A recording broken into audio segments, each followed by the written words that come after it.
Assalamualaikum warahmatullahi wabarakatuh. Kembali ke pertemuan 14 ekonomi kelas 12. Setelah kalian menyelesaikan buku besar, selanjutnya kalian akan menyelesaikan neraca dan ayat jurnal penyesuaian. Jadi ketika kalian udah melakukan mendapatkan transaksi, bukti transaksi, lalu dimasukkan ke jurnal umum, lalu kalian selesaikan di buku besar. Setelah itu kalian saldo-saldo akhir dari buku besar itu dimasukkan ke neraca. Setelah dimasukkan ke neraca, biasanya di akhir bulan itu ada transaksi-transaksi yang harus disesuaikan. Itu dinamakan ayat jurnal penyesuaian. Jadi, ini merupakan saldo-saldo yang telah dikumpulkan pada saat kalian melaksanakan buku besar. Jadi ketika saldo akhir dari kas yang kalian kerjakan kemarin, terus saldo akhir dari sewa dibayar di muka yang kalian kerjakan kemarin, itu tertera seperti yang ada di layar. Jadi saldo-saldo tersebut ketika selesai dari mulai kas hingga beban listrik, telepon, dan air itu telah selesai kalian kerjakan, lalu pindahkan ke neraca saldo. Nah, urutannya itu sesuai dengan HUM-PB, harta, utang, modal, pendapatan, beban. Jadi harta, utang, modal, pendapatan, dan beban. Nah, itu merupakan urutan-urutan dari penyelesaian atau memasukkan buku besar, saldo buku besar ke neraca saldo. Nah, setelah itu, setelah neraca saldonya kalian sudah buat, tapi seperti biasa di neraca saldonya kalian harus dari debit dan kreditnya itu harus balance, jadi jumlahnya itu harus sama di bawahnya. Jadi menyatakan bahwa pengerjaan buku besar kalian itu benar. Lalu ketika kalian dimasukkan ke neraca saldo pun berarti penyimpanan debit dan kreditnya itu benar. Sekali lagi, kalau misalkan utang dan modal itu dimasukkannya, utang, modal, pendapatan itu dimasukkan ke kredit penyimpanannya. Nah, untuk Prive itu kenapa di debit? Karena Prive itu masuknya modal, tapi untuk penyimpanannya tetap di debit. Jadi selain yang lainnya ataupun kayak utang, modal, pendapatan itu tetap di kredit, tapi untuk Prive itu tetap di debit gitu. Nah, sekarang kita ke ayat jurnal penyesuaian. Apa itu ayat jurnal penyesuaian atau disingkatnya AJP? Jadi kalau AJP itu semacam transaksi-transaksi yang terjadi di akhir bulan. Jadi harus yang perlu kalian sesuaikan lagi. Nah, contoh-contoh dari transaksi ayat jurnal penyesuaian itu sebagai berikut. Nah, semacam ayat jurnal penyesuaian tanggal nomor 1. Jadi kalau misalkan ayat jurnal penyesuaian itu seluruh tanggalnya itu tanggal 31, nggak ada yang tanggal 1 sampai 30, pasti di akhir bulan. Kalau misalkan akhir bulan itu tanggal 31, berarti AJP-nya pasti tanggal 31. Kalau misalkan bulannya itu sampai 30, berarti AJP-nya tanggal 30. Kalau misalkan Februari itu kan tanggal 28, berarti AJP-nya pasti tanggal 28. Jadi kalau AJP itu per nomor poin aja. Nah, nomor 1, pada tanggal 31 Januari 2018, perlengkapan yang tersisa hanya 2.500.000. Nah, kalau misalkan menyelesaikan kayak gini, saya kasih dulu tabelnya. Di tabelnya itu AJP sama aja. Nah, misalkan ada nama perusahaan, terus harus simpan lagi jurnal penyesuaian, terus masukin lagi periodenya. Nah, ini kan di sini pada tanggal 31 Januari 2018 perlengkapan yang tersisa hanya 2.500.000. Jadi kalau misalkan AJP itu pasti yang diutamakannya itu beban dulu. Jadi penulisannya sistemnya beban. Nanti kalau misalkan kalian sudah lihat di tabelnya, kalian pasti ngerti. Sekarang lihat, pada tanggal 31 Januari 2018 perlengkapan yang tersisa hanya 2.500.000. Kalau misalkan ada yang tersisa, berarti kalian harus dikurang neraca saldo di neraca saldonya harus dikurangi dulu pada saldo yang di AJP. Ya, lihat ini perlengkapan itu adanya 6 juta. Nah, 6 juta itu kalau misalkan ada kata-kata tersisa, berarti harus dikurangi dulu 2.500.000, berarti 6 juta kurangi 2.500.000, 6 juta kurangi 2.500.000 itu 3.500.000, 3.500.000 nih. 3.500.000, 3.500.000 kan tadi membicarakan perlengkapan. Tapi penyimpanannya kalau misalkan AJP itu beban dulu di atas, beban perlengkapan karena kita membicarakan perlengkapan. Jadi sekali lagi yang di atasnya debitnya beban perlengkapan, kreditnya perlengkapan.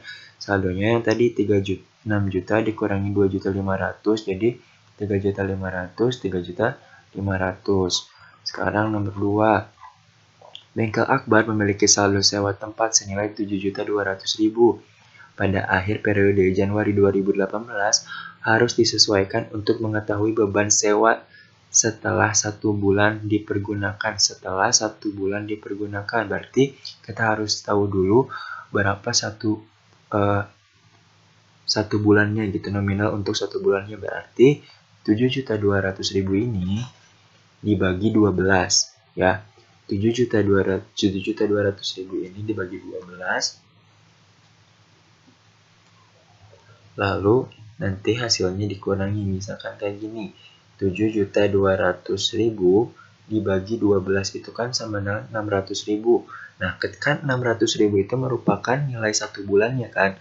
Nah, berarti 7.200.000 dikurangi 600.000. Nah, itu merupakan hasilnya. Berarti beban sewanya 6.600.000 karena 7.200.000 dikurangi 600.000 sama dengan 6.600.000.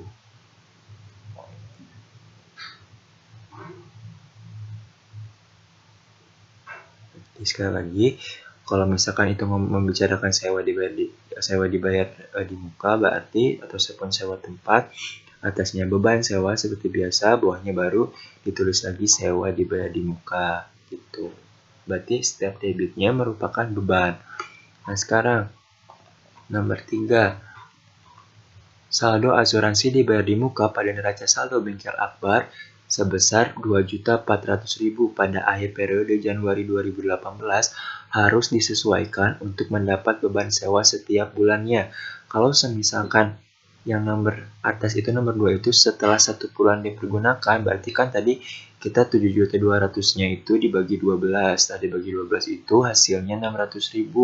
Nah, berarti 7.200.000 dikurangi 600.000 kan kalau nomor 2. Kalau misalkan nomor 3 itu langsung saldo asuransinya itu 2.400.000 karena kita ingin tahu sewa setiap bulannya, berarti 2.400.000 dibagi 12 bulan. Nah, berarti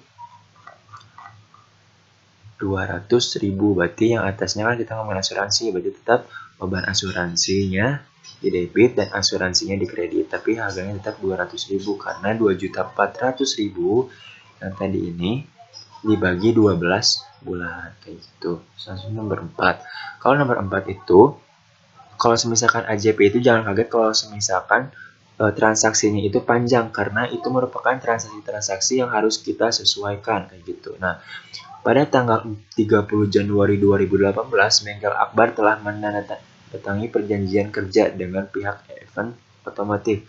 Perjanjian tersebut menyatakan bahwa Bengkel Akbar akan memberikan jasanya untuk peserta event otomotif dengan biaya 200.000 setiap pesertanya. Pada tanggal 31 Januari 2018, pihak bengkel telah memberikan pelayanan jasanya untuk 4 peserta event. Nah, akan tetapi baru dibayarkan pada bulan selanjutnya yaitu bulan Februari 2018. Nah, jadi menurut penggalan ini bahwa si Bengkel Akbar itu memberikan jasanya untuk event otomotif itu untuk satu pesertanya itu 200.000. Nah, pada tanggal 31 itu ada 4 peserta yang telah diselesaikan memperbaiki SIM motornya kayak gitu. Nah, berarti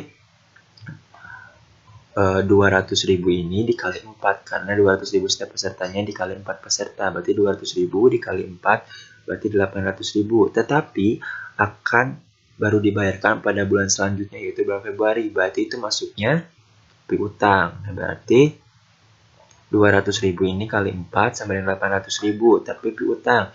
Nah, berarti Sekali lagi, kalau misalnya kayak gitu, piutang, bawahnya itu pasti pendapatan jasa. Nah, piutangnya tadi kan 200 kali 4, berarti 800 ribu. Gitu. Selanjutnya, nomor 5. Pada akhir periode Januari 2018, Bengkel Akbar terdapat utang gaji yang belum dibayarkan sebesar 750 ribu. Nah, berarti kalau misalkan ada utang gaji kayak gini, itu sama halnya atasnya pasti gaji. Beban gaji, utang gaji.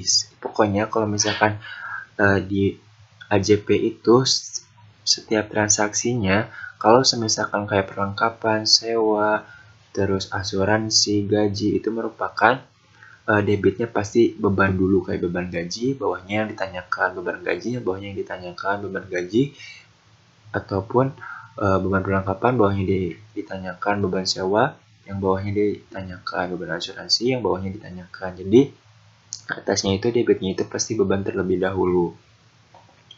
Nah, nomor 6. Dalam neraca saldo Bengkel Akbar terdapat peralatan sebesar 7.200.000.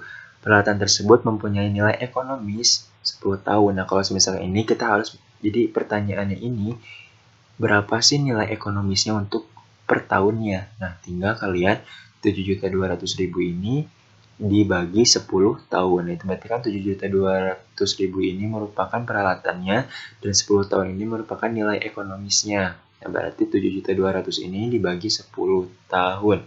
Berarti 720.000. Tapi untuk nama keterangannya itu, karena ini membicarakan peralatan dan ada nilai ekonomisnya, nah berarti namanya penyusutan. Tapi kan di sini ada peralatannya, berarti tinggal ditambahkan penyusutan peralatan. Ya, ini kan di sini ada kata peralatannya. Terus kalau misalnya ada kata-kata mempunyai nilai ekonomis, atau disusutkan, nah itu berarti nama keterangannya itu penyusutan. Nah, ada peralatan, gabungin penyusutan peralatan. 7.200.000 dibagi 10 sama dengan 720.000. Nah, itu merupakan nilai penyusutannya. Berarti penyusutan peralatannya 720.000. Nah, di bawahnya ketika kalian menuliskan akun penyusutan, di bawahnya harus ada akumulasi penyusutan. Karena ini membicarakan peralatan, penyusutan peralatan, bawahnya akumulasi penyusutan peralatan. Penyusutan peralatan, bawahnya akumulasi penyusutan peralatan 720. Nah, hasilnya debit sama kreditnya seperti biasa harus balance kayak gitu. Nah, untuk kalian mencoba, ada di bawahnya itu soal-soalnya, tapi sekali lagi neracanya kalian tulis terlebih dahulu, soalnya juga kalian harus tulis terlebih dahulu ya. Jadi soal sama tabelnya kalian tulis, baru di bawahnya jawaban seperti yang dicontohkan saya sebelumnya. Jadi silahkan kerjakan dengan baik. Wabillahi taufiq wal hidayah. Wassalamualaikum warahmatullahi wabarakatuh.